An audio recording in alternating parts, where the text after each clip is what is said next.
Bonjour, je m'appelle Johan. Je m'appelle Koum. Je m'appelle Yanis. Je m'appelle Mbaye. Je m'appelle Zeyenne. Je m'appelle Clarisse. Je m'appelle Hugo. Aujourd'hui, on va vous parler de notre stage à la Djebva.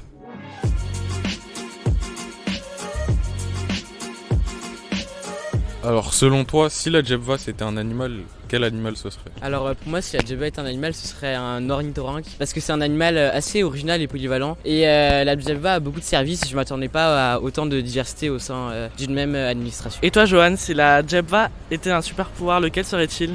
Si la Djebva était un super pouvoir, je pense que ce serait le pouvoir de Spider-Man, puisqu'il arrive à tisser des liens entre la jeunesse et la Djebva. Et d'après toi, Clarisse, si la Djebva était un roman ou une BD, laquelle ce serait? Pour moi, si la Djebva, ça serait un roman ou une BD, ça serait plutôt un roman policier. Parce que quand on y va, on voit que les gens qui y travaillent essayent vraiment d'améliorer la vie des jeunes en faisant beaucoup de recherches et d'analyser la vie des jeunes pour pouvoir permettre à d'autres personnes de l'améliorer. Alors Yanis, tu devais exercer un métier à la djebva, lequel ce serait?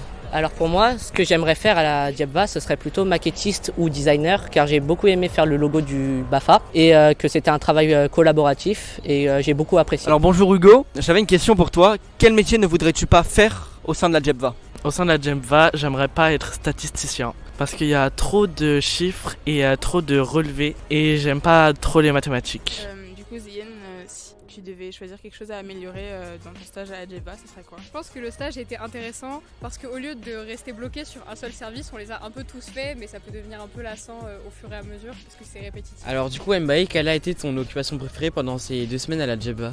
Alors premièrement, mon occupation préférée c'était la cantine. Ensuite, il y a le Monopoly des inégalités.